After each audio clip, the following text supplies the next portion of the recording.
이스라엘 백성들을 괴롭히고 예루살렘을 공격했던 이방 나라들의 멸망에 대한 하나님의 경고하심이 있는데 12절에 보면 예루살렘을 친 모든 백성에게 여호와께서 내리실 재앙이 이렇다라고 말씀을 합니다. 하나님께 택함받은 백성들을 괴롭히고 악을 행했던 자들의 멸망을 말하는 건데 거기 보면 12절에 섰을 때 눈동자가 또 혀가 라고 말을 해서 이 섰을 때는 악을 행하는 저들의 행위를 말하는 거고 눈동자를 말하는 것은 악과 증오의 시선, 그래서 무엇을 바라보며 또 어떠한 시선으로 바라보았는가에 대한 걸 말하죠. 그래서 악한 눈으로 또 증오의 눈으로 바라보았던 악을 도모했던 눈동자를 말하고 혀는 회방과 악한 말을 했던 저들의 그런 언행을 모아서 섰을 때 눈동자가 또 혀가 라고 말을 하고 있는 것입니다. 결국 그들이 다 뭐한다? 썩으며 라고 말을 합니다. 이 썩는다는 것은 사망을 말하고 재앙을 말하는 거죠. 그래서 저들에게 이와 같은 재앙이 멸망이 임하게 된다는 것을 말씀을 해요. 그래서 그날이 되면 13절에 여호와께서 그들을 크게 요란하게 하신다라고 말씀을 하는데 이 요란하게 한다는 말은 혼란스럽게 한다라는 뜻을 가지고 있고 당황하게 한다라는 뜻을 가지고 있어요. 이렇게 혼란스럽고 당황하게 해서 그 13절 마지막에 보면 피차선으로 붙잡으며 피차선을 들어 칠 것이며 그래요. 자기들끼리 서로 치고 자기들끼리 서로 공격하면서 이렇게 온전한 패망이 되도록 하시겠다는 거거든요. 기드온의 300용사를 데리고 미디안과 연합군을 공격하러 갈 때도 하나님은 그들 스스로 치고 싸우게 하셔서 그들을 죽이시지 않았습니까? 이게 하나님의 전쟁의 방법이었다는 거예요. 여호사밧 왕이 모압과 암몬 족속의 연합군과 싸우러 나아갈 때도 마찬가지. 그들은 하나님만 바라보면서 여호와만 바라보면서 찬송하며 나갔지만 그들끼리 치고받고 싸우게 하여 모두 다를 한 사람도 죽은 살한 사람이 없이 온전한 시체로 만들었던 전쟁. 이와 같이 하나님께서 친히 싸우시며 역사하셔서 저들을 멸하셨다는 사실을 말하고 있는 것입니다. 이렇게 되어질 때에 유다는 승리하게 되는 거죠. 그들을 예루살렘을 치던 자들이 재앙을 받고 저들이 멸망을 당하니까 이제 예루살렘은 자유를 얻죠. 유다 백성은 자유를 얻는 거예요. 승리를 하는 거예요. 그 승리로 말미암아 14절 15절에 보면 유다도 예루살렘에서 싸우는데 이때 그 이방 나라들이 다 패하고 이들이 다 썩고 멸망당하니까 어떻게 되어져요? 그들의 보화, 것, 금, 은과 의복이 심히 많이 모일 것이며 전리품을 얻는다는 거예요. 많은 전리품을 얻게 되어진다는 것이죠. 또 말과 노새, 낙타, 낙이 그 진에 있는 모든 가축에게 미칠 재앙도 그 재앙과 같으리라 해서 수많은 가축 짐승들까지도 다 얻게 되고 취하게 되고 또는 죽게 되고 그런 완전한 승리와 완전한 회복을 이렇게 하나님께서 이루게 해 주시겠다는 말씀을 하고 있는 겁니다. 하나님의 백성들을 괴롭혔던 이 모든 이방인들의 멸망, 재앙을 말하는데 그 가운데서 그런데 16절 이하에 보면 이방이 예루살렘을 치러 왔던 이방 나라들 중에 남은 자가 있다는 거예요. 이 남은 자가 결국 뭐냐? 이방인 중에 구원받는 자를 말하는 건데 이 이방인의 구원이 초대교회의 사도행전에서 바울을 통하여 이방인에게 복음이 증거되고 그러면서 헬라인에게도 유대인에게도 모두 다 하나님의 구원의 은총이 임하게 된 것을 볼 수 있죠. 그래서 모든 이방인은 아니지만 그 이방인들 가운데에서도 하나님의 은총을 입는 자들이 있다는 거예요. 예수님의 공생애 중에도 이방인이었던 백부장도 또 이방인이었던 가나안 여인도 그 은총을 입으며 이 하나님 예수님의 그 사랑을 입으며 그 하인도 고침받고 딸도 고침받고 이런 역사가 있었지 않았습니까? 그러니까 하나님의 은총은 택한 자에게 주어진다는 사실이 매우 중요한 거예요. 그것이 유대인이었던 그것이 이방인이었던 오늘날 그 누구가 되었든지 구원을 받는 우리는, 이 남은 자는 하나님의 은총 속에 남는 자들이라는 거죠. 그러니까 여러분들이, 우리가 늘 하나님 앞에 감사해야 될 이유는 하나님 앞에 내가 택함을 받았다는 거예요. 내가 부르심을 받았다는 거예요. 그래서 십자가, 예수의 십자가 지심이 우리를 위하여라는 그러한 개념적 생각보다 나를 위하여라는 생각을 가지라고 늘 말씀을 드리는 겁니다. 하나님이 나의 하나님이 되어야 한다는 말씀도 마찬가지 맥락에서입니다. 그래야 내가 받은 은혜를 은혜로 알게 되고, 내가 누리고 있는 모든 누림이 하나님이 내게 주신 특별한 은총임을 깨닫게 되는 거예요. 이처럼 이방인들의 구원으로 말미암아 그들이 해마다 올라와서, 그의 왕이 이젠 이방 나라를 다스리던 왕이 아니라 그의 왕 만군의 여호와께 예배하며 초막절을 지킨다고 그래요. 그러니까 이제 저들은, 남은 자는 어떻게 된다? 여호와를 왕으로 모신다는 거예요. 이 왕으로 예수님을 섬긴다는 거예요. 이런 믿음의 사람으로 바뀌어진다는 이야기죠. 특별히 초막절을 지킨다라고 하는 것은, 초막절은 무엇이었어요? 유래가 무엇입니까? 광야 출애굽하여 광야 생활을 하던 이스라엘 백성들에게 하나님이 베풀어 주셨던 은혜를 기억하면서, 심지도 거두지도 아니했지만 하나님이 먹이시고 입히시고 보살펴 주셨던 은혜를 기억하며 지키는 절기, 광야 생활 속에 있었던 그걸 기억하면서 하나님께 감사하며 지키는 절기가 초막절이지 않습니까? 이방인들도 하나님이 자기들을 살려주셨고 자기들을 지켜주셨고 은혜 베풀어 주셨다는 사실을 기억하면서 이 절기를 지키게 된다는 말씀을 하는 거예요. 그러면서 17절에는 땅에 있는 족속들 중에 그 왕 만군의 여호와께 경배하러 예루살렘에 올라오지 아니하는 자들에게는 비를 내리지 않는다 그래요. 이게 뭐냐? 올라오지 않는 자, 하나님의 부르심에, 하나님의 은총 속으로 들어오지 않고 끝까지 악의 자리에 머무르는 자를 말하는 거예요.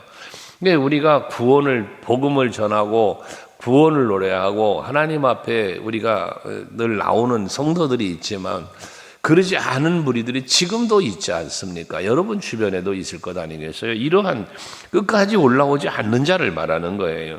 이들을 하나님을 거역하는 자들이죠. 성령을 해방하는 자들에 해당하기도 하겠죠. 그러니 그들에게는 뭐가 된다? 비를 내리지 않는다. 이 비를 내리지 않는다는 것은, 비는 하나님의 은혜와 하나님의 복을 이야기한다 그랬죠. 근데 하나님이 내리시는 은혜와 복을 받지 못한다는 거예요. 그런 자들에게 은혜가 없다는 거예요. 여러분, 하나님께서 왜 성전, 이 교회를 건축하게 하셨을까요? 왜 교회를 세우게 하셨을까요? 초대교회도, 솔로몬 성전도 마찬가지지만, 이 무너졌던 성전도 다시 회복시키도록 계속해서 앞에서 우리가 묵상한 것처럼 하나님은 성전을 재건하고 성전을 세우기를 명령하셨단 말이죠. 예수께서 오셔서도 마찬가지예요. 베드로의 신앙 고백에, 그 믿음의 터전 후에, 예수 그리스도를 그리스도로 믿는 믿음의 터전 후에 내가 교회를 세우겠다. 마태복음 16장 18절에 말씀하지 않습니까? 그리고 그 교회는 음부의 권세가 이기지 못하는 교회를 세우겠다는 거예요. 그게 그리스도의 몸된 교회거든요.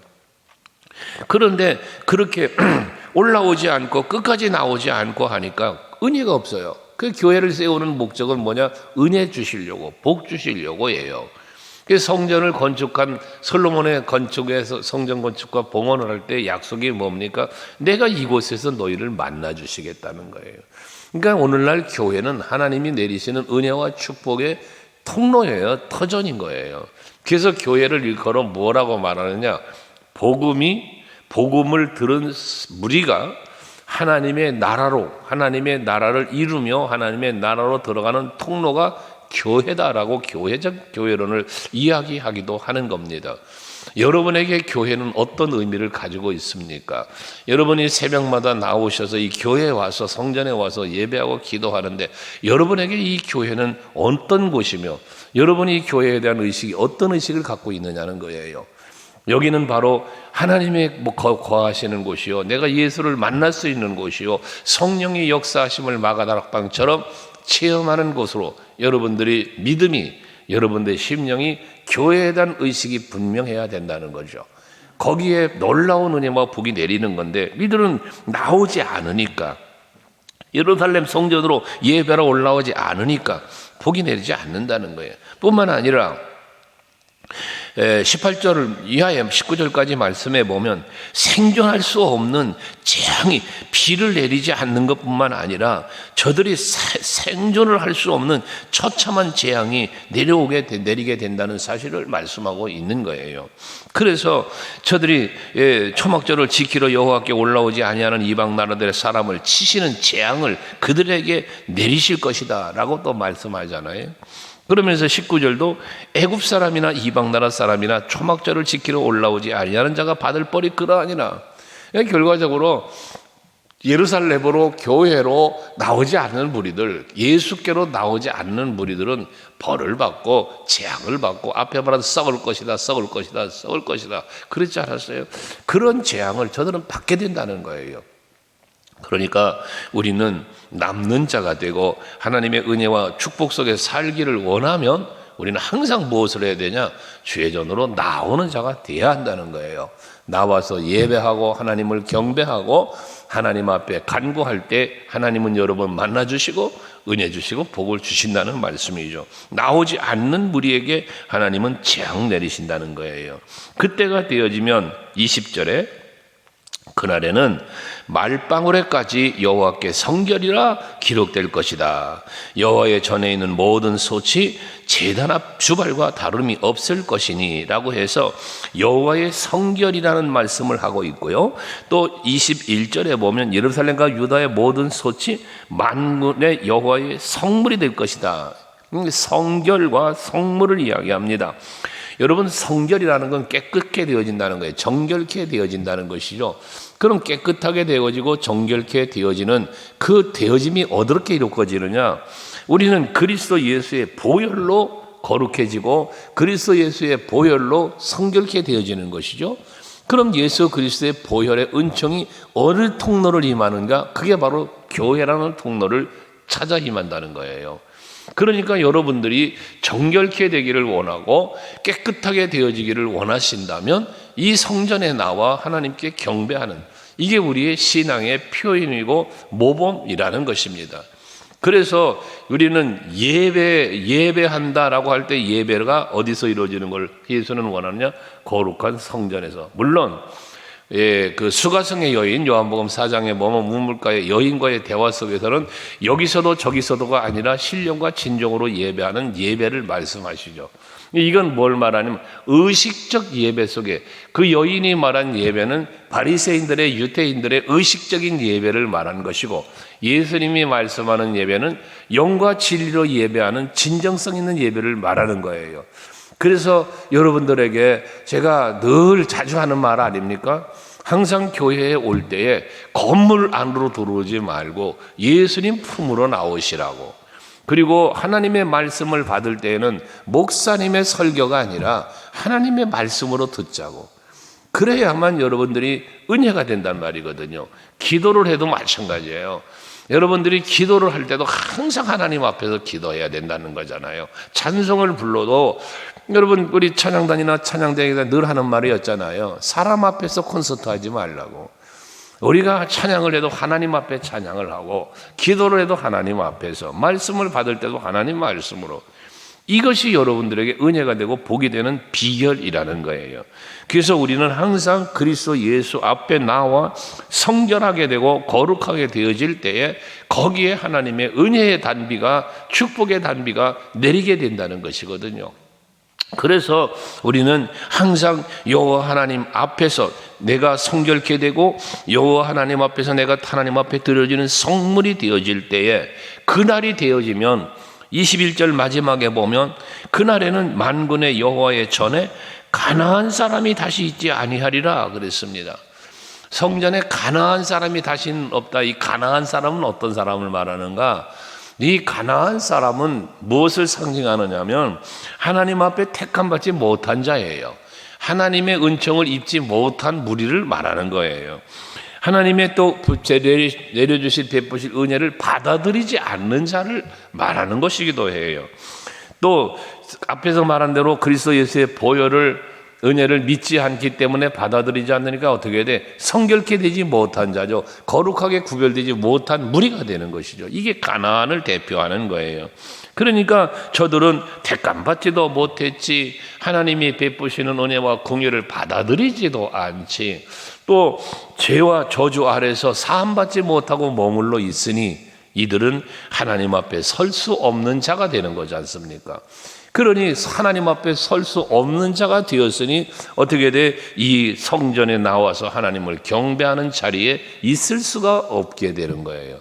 그러니까 여러분들에게 말씀을 간혹 드렸던 게 뭐예요? 예수 아무나 믿는 게 아니다. 여러분, 예수 아무나 믿는 게 아니에요. 하나님의 특별한 은총을 입은 사람만이 예수를 믿을 수 있는 겁니다. 여러분, 하나님 교회 아무나 나오는 것 같습니까? 아닙니다. 여러분, 교회가 아무나 오는 것이 아니에요. 성령의 감동과 하나님의 은총을 입은 자가 이 성전에 나오는 거예요. 그리고 교회에 나와 성도들이 하나 됐을 때 뭐라 그럽니까? 예수 그리스도의 몸, 지체라고 말하잖아요. 여러분, 예수님의 거룩하신 그 예수님의 와 한 몸을 이룬다. 이게 아무나 되는 일이냐 말이에요. 이게 안 되는 거잖아요. 그래서 레위기서 11장도 말씀하시고 사도 베드로도 인용했지만 내가 거룩하니 너희도 거룩하라는 거예요.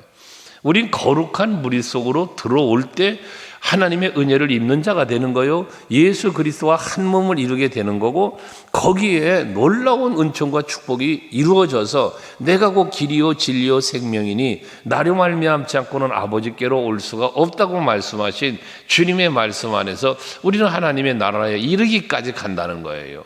그래서 복음이 있는 곳에 하늘 나라가 이루어지는데, 복음이 있는 곳에 하나님의 나라가 이루어지지만 누구에게 이 하나님 나라가 이루어지느냐? 복음을 아멘으로 받아들이는 자에게인 거예요. 그래서 요한복음 1장 12절에 영접하는 자, 곧 그의 이름을 믿는 자들에게 하나님의 자녀가 되는 권세를 주셨다 하잖아요. 아무리 세상에 빛으로 오셨지만 그 빛으로 오신 예수를 내가 영접해 드리지 않으면, 아무리 축복된 말씀이 선포되어도 그 말씀을 내가 아멘으로 받아들이지 않으면 이게 우리의 누림이 될 수 없다는 것을 말하는 것입니다. 여러분, 늘 말씀드리지만 여러분들의 신앙생활은 누림이 되어야 돼요. 그 누림이 결국 뭐가 되는 거예요? 여러분들의 누림은 하나님께 기쁨이 되는 거예요.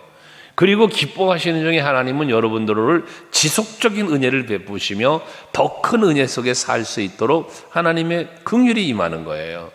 이게 여러분들의 신앙생활인 거예요. 얘가 믿음 생활이라는 말씀 드리잖아요. 우리 믿음 한다고 안 하잖아요. 우리 신앙한다고 안 해요. 뭐 합니까? 믿음 생활한다고 하죠. 여러분, 그게 곧 내 삶 속에 이루어지는 믿음, 내 삶 속에 이루어지는 신앙인 거거든요. 거기에 그게 누림이 된다고 말이에요. 그 누림이 여러분들에게 행복을 주고 하나님께는 영광이 되는 거예요. 우리 하나님 기쁘시게 하나님께 영광이라는 말을 많이 사용하잖아요. 그러면 구체적으로 내가 어떻게 하나님께 영광을 돌리며 내가 어떻게 하나님을 기쁘시게 드릴 것인가에 대한 답을 찾아 들어가면 그게 성경이 말하는 믿음이란 말이에요. 믿음이 없이는 하나님을 기쁘시게 못하나니에요. 믿음만이 하나님을 기쁘게 해드리는 건데, 그럼 그 믿음의 결과물이 뭐라? 소망이라니까요. 믿음의 결과물이 소망이에요. 그 믿음의 결과물이 기쁨이에요. 그 믿음의 결과물이 즐거움이에요. 결국 그게 다 뭐예요? 소망, 기쁨, 즐거움, 이게 다 뭡니까? 이게 누림이잖아요. 하나님은 그걸 기뻐한다는 거예요. 그런데 하나님을 믿는다 하면서 하나님 앞에 찾아 나오지도 않고 하나님 앞에 영광을 돌리지도 않고 기뻐하며 즐거워하며 감사하며 살지도 않고, 하나님이 기뻐하는 일이 아니라는 거죠.